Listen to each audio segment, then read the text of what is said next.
In the United States, there's 567,715 homeless people. In California alone, there's 151,278. In 2020, the homeless crisis is continuing to climb, and we're all only one paycheck away from being there. So today, I'm going to be talking to you about the massive homeless crisis, some problems and causes with homelessness, and give you a few solutions to help end homelessness.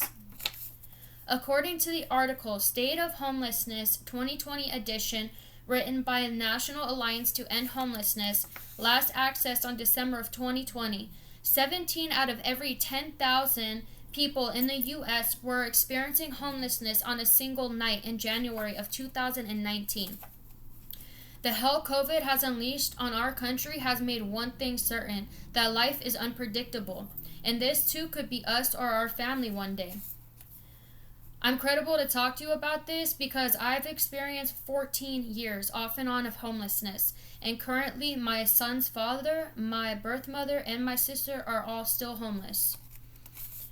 Today I want to persuade you about the massive number of people and families who don't have a place to call home and just how much they need our help, because nobody deserves to wake up to the concrete every day. First, I'm going to talk to you about a few problems caused by homelessness. Second, I'm going to talk to you about a few causes of homelessness before finally giving you a few solutions to help homeless. First, let's discuss some problems of homelessness. According to the article Homelessness and Mental Illness, a Challenge to Our Society, written by Peter Tarr on November of 2018, studies do show that homelessness can be a traumatic event that influences a person's symptoms of mental illness. Depression, bipolar, schizophrenia, anxiety, and substance abuse disorders are among the most common in the homeless population.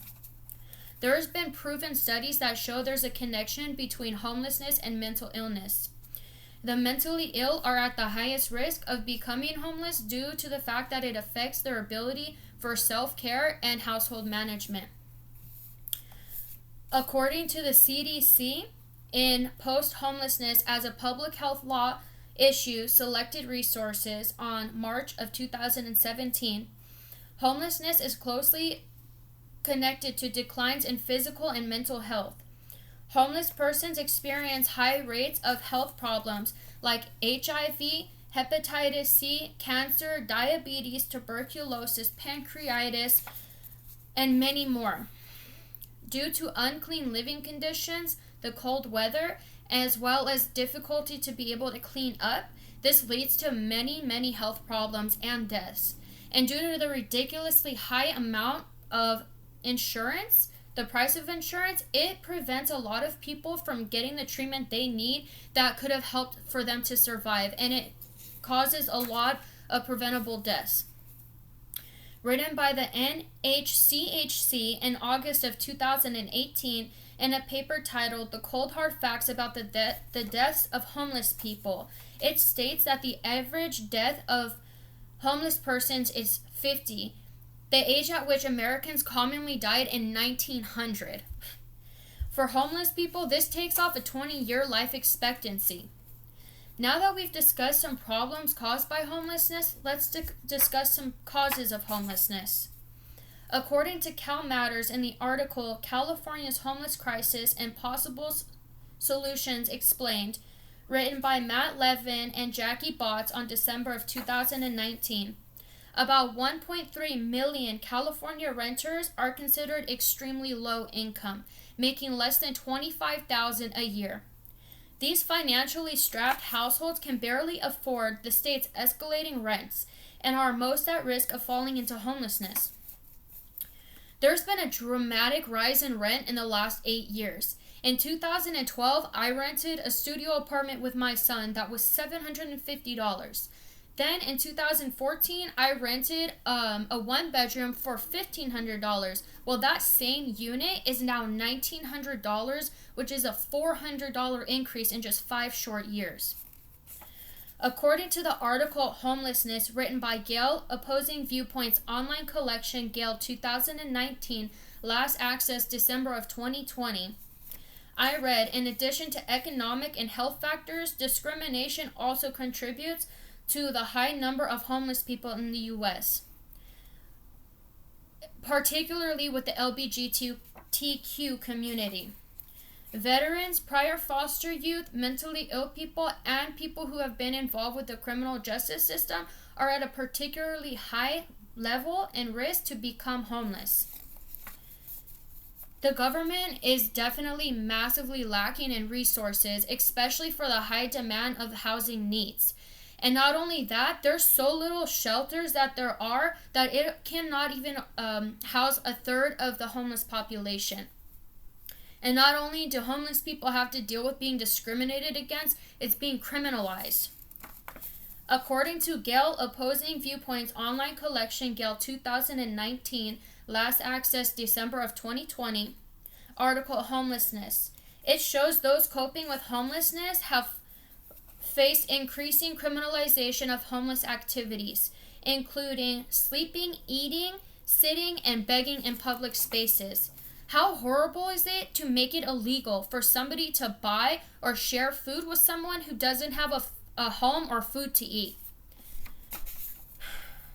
Now that we've discovered a couple causes of homelessness, let's discuss a few solutions to help the homeless. I'm advocating for the H.R. 1856 Ending Homeless Act of 2019.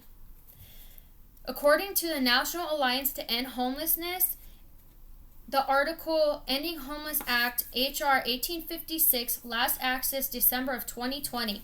It states the Ending Homeless Act, which would provide a comprehensive plan to ensure that every person experiencing homelessness in America has a place to call home.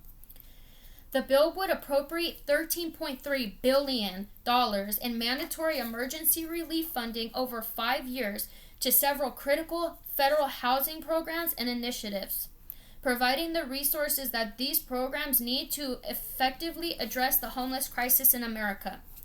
If enacted, this bill is estimated to fund the creation of 410,000 new housing units for people experiencing homelessness. If instituted, this act and bill would make a huge difference and impact for those who are homeless, including my own family. There's a lot of parts to this act, including grants, housing opportunities, resources for life skills, employment, substance abuse services, mental health services, and more. And for personal solutions, coming from a past homeless person, I can tell you that these things could really help people that are homeless. Treat them like they're a human being. Smile at them. Start up a conversation with them. Pass out food. Make 100 peanut butter and jelly sandwiches and pass them out. Provide essential items like tents, sleeping bags, warm clothes, socks, shoes, hygienes, gift cards, hotel vouchers. If you have a room for rent or you know somebody who does, give them that information, because most people do collect SSI or whatever, but they don't have enough money to get their own apartment. And they face discrimination for somebody to allow them in their house. Find real homeless people and help them. One little act of kindness at a time can start ending homelessness. Now that we've learned some solutions to help end homelessness, let's conclude. Today, we talked about problems caused by homelessness. Second, we talked about some causes of homelessness before finally giving you a few solutions to try to help end homelessness. I hope I was able to persuade you of just how many people and families don't have a place to call home and just how much they need our help. I pray that you'll use at least one of these solutions and try to put an end to homelessness once and for all. Remember, next time you see somebody that's homeless, humble yourself, because that too can be you or somebody you care about one day. Everyone always thinks, this will never happen to me. But remember, we're all one paycheck away from being right where they are. Just because somebody doesn't have a home, it doesn't make them any less of a person. Thank you so much. God bless you guys.